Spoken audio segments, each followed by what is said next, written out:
En 1965, le Code du travail se réécrit et avec lui l'histoire des femmes françaises. Le droit de travailler sans l'accord d'un mari tombe et c'était notre dernier obstacle à l'autonomie financière. Pourtant, seulement 18% des femmes franchissent le cap de l'investissement. Bienvenue sur Fortuné, le podcast qui change la donne.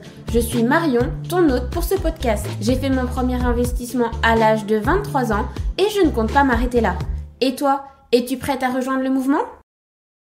Bonjour à toi, cher Fortuné, je suis ravie de te retrouver pour le sujet du jour, la vie de couple et les finances. Parler d'argent dans un couple, c'est pas toujours évident. J'avais vraiment hâte de pouvoir te proposer ce sujet et je pense que ça sera aussi le sujet de nombreux podcasts. La gestion des finances personnelles, oui, mais en couple. On parlera également de tout ce qui va être mariage, pax, divorce. Y penser dès le début. C'est une certaine gestion, une certaine sécurité financière, voilà tout. Mais aujourd'hui, c'est pas ça dont on va parler. On va vraiment parler des différentes possibilités de gestion de budget quand on est en couple. Qu'il s'agisse des comptes séparés, des comptes communs ou de combiner les deux, chaque couple a sa façon de gérer l'argent. On va en discuter, on va voir un peu les différentes approches et j'aimerais te partager à la fin de cet épisode le modèle que je considère comme le plus sain pour une relation et celle que j'ai tenu à mettre en place dans mon couple. Heureusement, la discussion de mon côté a été hyper simple puisqu'on était raccord, c'est finalement la base. Il faut tout simplement être d'accord. Si vous voyez que la conversation n'est pas si simple, il faut l'approfondir. Il ne peut pas y avoir de compromis à faire sur la santé financière de vos budgets. Ça va forcément, à un moment donné, éclater, péter quelque part. Il faut être absolument d'accord sur comment vous voulez gérer ça ensemble. Alors j'espère que tu es assise confortablement ou que tu as mis tes écouteurs, monte le son et c'est parti. On va commencer par la gestion des finances en couple avec des comptes séparés. Premièrement, les comptes entièrement séparés, c'est un modèle où chaque partenaire gère son propre argent et ses propres dépenses. L'avantage, c'est que tu maintiens une indépendance financière totale. Ça, on peut pas faire plus sécure quelque part. Ça peut simplifier les choses si vous avez des habitudes de dépenses un peu différentes. Puisque ça aussi, ça peut être source de conflit, de ne pas avoir la même façon de gérer son budget. Si vous mettez tout en commun, vous n'allez pas forcément apprécier une gestion différente de votre argent sur ce compte commun par votre partenaire. Par contre, ça a des inconvénients. Le fait d'avoir des comptes séparés, c'est difficile de coordonner les dépenses communes, comme les factures ou les vacances. Finalement, il y a aussi moins de transparence financière entre vous deux. Comme l'argent est assez tabou en France, il peut toujours y avoir des non-dits, des sous-entendus, une incompréhension. Voilà, le manque de transparence finalement sur vos revenus et votre santé financière, c'est pas non plus très sain. La deuxième option, c'est la gestion des finances avec un compte commun. Ici, les couples mettent tout ou une partie de leurs revenus dans un compte partagé pour couvrir les dépenses conjointes. L'avantage, c'est forcément que c'est plus simple de gérer les dépenses communes. Pas besoin de faire des moitiés de virements, qui c'est qui fait tel virement. C'est le compte commun qui fera le virement, par exemple, pour payer le loyer et vous aurez tous les deux fait tomber la somme nécessaire sur ce compte commun. Donc c'est vrai que ça simplifie la gestion quand même. Ça peut renforcer le sentiment d'unité et de partenariat dans la relation. Là, pour le coup, vous ne pouvez pas être plus transparent. Tout tombe sur ce compte commun et vous êtes ensemble dans les bons moments comme les galères financières. On ne peut pas faire plus unis. L'inconvénient, c'est que par contre, tu perds l'indépendance financière personnelle en totalité si vous ne fonctionnez que avec le compte commun. Tu ne vas pas pouvoir investir ou épargner comme tu le sens, ça sera toujours sous décision commune. Et là, vous avez du coup intérêt à être sur la même longueur d'onde. Je suis désolée si tu as entendu biper. D'habitude, j'enlève les notifications avant de tourner un podcast, mais j'ai complètement oublié. Deuxième inconvénient potentiel d'avoir juste un compte commun, c'est que ça peut créer des tensions s'il y a des désaccords sur les dépenses. forcément, vous n'allez pas gagner exactement la même chose. Quand tout tombe dessus, mais que l'un dépense plus ou fait telle ou telle dépense pour se faire plaisir qui n'est pas essentiel, mais que l'autre trouve injustifié, se demande alors, bah oui, mais est-ce que t'as trop dépensé, finalement il a dépensé votre argent? Est-ce que vous avez trop dépensé, puis il considère que c'était son argent? Voilà. Il va falloir adapter à chacune, à chaque couple, ce qui va permettre d'éviter toute tension dans le couple sur le sujet des finances. C'est hyper important. Pas de compromis quand on parle de finances. La troisième possibilité, c'est de combiner les deux. C'est de combiner les comptes communs et les comptes séparés. C'est un autre modèle. C'est un système mixte qui peut offrir un équilibre et une autonomie tout en collaborant. Les avantages, c'est que chacun garde une certaine indépendance tout en partageant les responsabilités financières. Tout ce qui va toucher à votre couple, à tout ce que vous vivez en commun, là vous en serez complètement responsables ensemble.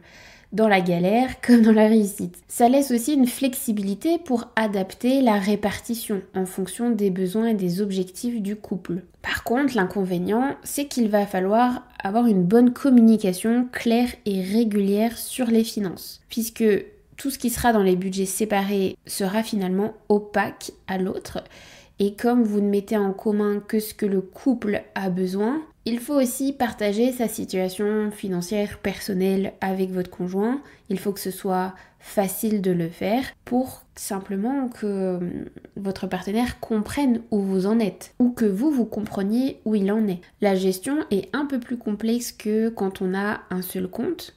C'est vrai, mais c'est à mettre en balance avec le fait de pouvoir garder une certaine indépendance financière. On en arrive maintenant au modèle idéal. Alors attention, petit disclaimer, c'est le modèle idéal pour moi. Si tu n'es pas d'accord, si tu ne t'y retrouves pas, mais sens-toi libre de faire une des autres propositions que l'on vient de citer.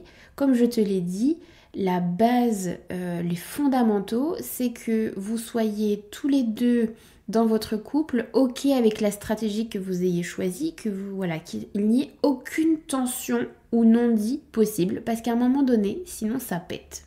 L'argent, c'est très touchy comme sujet, il faut être à l'aise direct. Moi, la santé financière, tu t'imagines bien, puisque je suis en train d'en faire un podcast, c'est quelque chose qui me tient à cœur, et ce depuis la nuit de temps. Comme je te l'ai dit peut-être dans un autre épisode, je tiens mes comptes personnels sur des Excel, des tableurs Excel hyper sophistiqués depuis l'âge de mes 13 ans. Donc à l'âge où j'avais même pas de compte bancaire, c'était juste un porte-monnaie avec des pièces. Ouais. Moi c'était mon hobby, hein. Donc voilà, très, très curieux.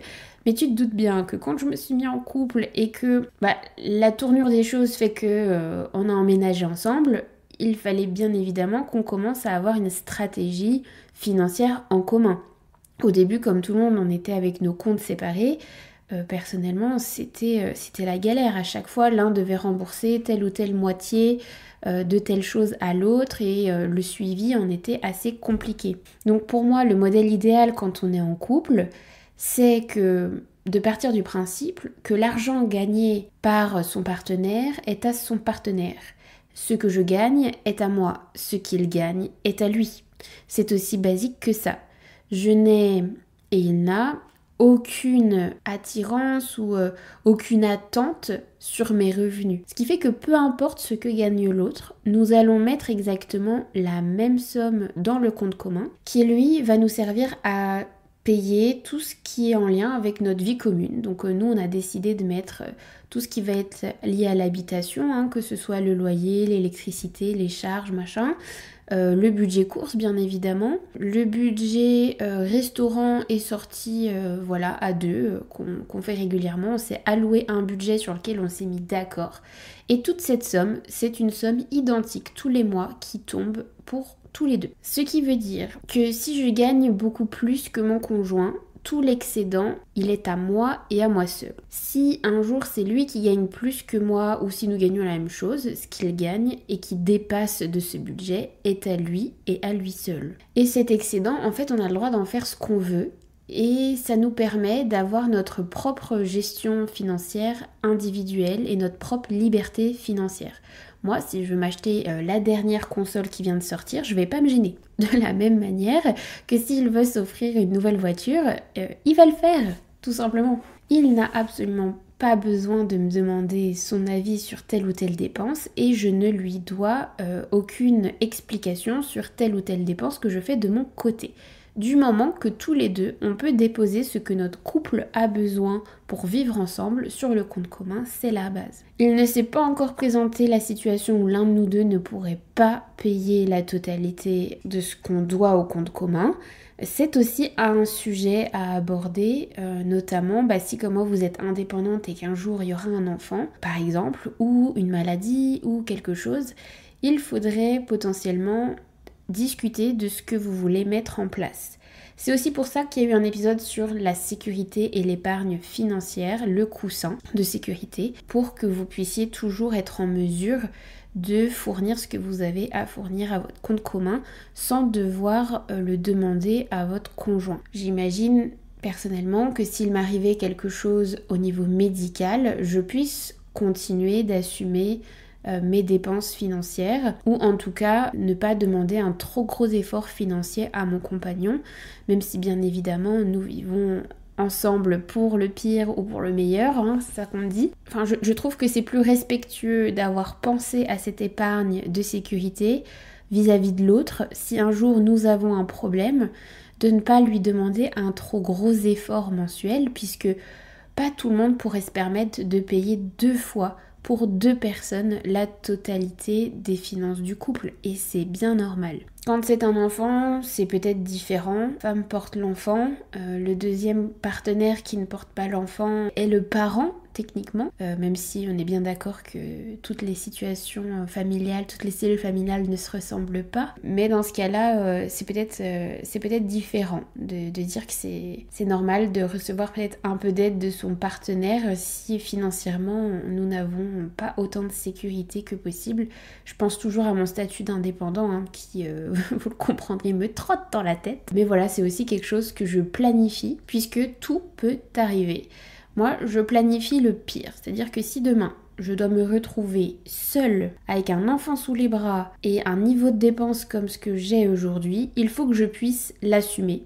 Sans compter sur d'éventuels parents et sans compter sur un conjoint qui du coup dans cet horrible cas de figure ne serait plus là. En prévoyant le pire, on peut dormir sur ses 2 oreilles, mais ça demande un temps de préparation. Donc voilà, pour moi c'est beaucoup plus sain dans un couple d'avoir à la fois son autonomie financière et ce partage des dépenses communes. Ça permet normalement, je trouve, en tout cas de mon côté, tu me diras ce que t'en penses, de réduire les tensions liées à l'argent. Personnellement, je trouve ça sain aussi de me dire que lui ou moi, on reste en couple parce qu'on a décidé que vivre ensemble c'était génial et qu'on est heureux comme ça, plutôt que de se dire qu'il y a une raison financière qui nous bloque à partir ou qui nous fait rester parce qu'on serait clairement dans la merde si on devait tout repartager en 2. La partie qui aurait apporté plus au compte commun se sentirait lésée. Et moi, cette possibilité de me dire que mon partenaire n'est pas libre de partir ou de rester, ça entache personnellement la relation. J'aime l'idée qu'on a décidé délibérément d'être ensemble et d'en avoir la liberté de partir et donc finalement de rester pour de bonnes raisons et non pas de mauvaises raisons. Et comme on veut pas parler de thunes en France, c'est souvent un sujet hyper tabou dont on taira le pourquoi, du comment, ça va pas, on n'osera pas en parler, on n'osera pas en dire, on va monter dans les tours sinon, c'est des sujets de tension énormes. Alors personnellement j'ai décidé de crever l'abcès dès le début, avant même d'être en relation, tout était clair. J'étais contente d'avoir trouvé justement un partenaire qui collait à mes attentes de ce côté-là, ce qui personnellement me rassurait. Si toi c'est pas ton truc, c'est pas ton délire d'avoir et des comptes séparés et des comptes communs, que toi on doit tout séparer ou qu'on doit tout réunir, eh bien trouve un partenaire ou une partenaire qui correspond à tes valeurs. C'est le plus important. Ça ne peut pas durer sur le long terme une relation sur laquelle les finances, on n'est pas d'accord. Enfin, personnellement, je ne vois pas comment ça pourrait être possible. L'argent reviendra toujours au centre des conflits, c'est bien connu. Alors ne fais pas l'aveugle face à ça, crève l'abcès, discute-en, faites-vous vos propres budgets et vos propres stratégies. C'est la clé d'un couple qui se donne une chance de durer. En fin de compte, la clé d'une gestion financière réussie en couple réside dans la communication et le respect des besoins et des objectifs financiers de chacun. Il n'y a pas de solution unique et le modèle idéal dépend de ta situation personnelle. J'espère que cet épisode t'a donné des pistes de réflexion pour trouver l'équilibre financier qui te convient. N'hésite pas à partager tes expériences ou ton avis ou tes questions sur la gestion des finances personnelles en couple. Et voilà, c'est tout pour aujourd'hui sur Fortuné. Un immense merci à toi, chère auditrice, qui est restée jusqu'à la fin de cet épisode. Ton soutien et ta présence sont le cœur battant de ce podcast. Si tu as aimé notre voyage d'aujourd'hui, prends un moment pour laisser un avis sur Apple Podcast ou Spotify. Tes étoiles et tes commentaires aident Fortuné à rayonner et à atteindre d'autres femmes incroyables, comme toi, désireuses d'embrasser leur indépendance financière. Et parce que ce podcast est le tien autant que le mien, je veux savoir quel sujet brûles-tu de découvrir dans un prochain épisode? Quelles sont les questions qui te tiennent éveillé la nuit? Partage tes idées et questions et ensemble construisons les prochaines étapes de notre aventure financière. Je te donne rendez-vous demain pour un prochain épisode. D'ici là, sois forte et tunée. Bye!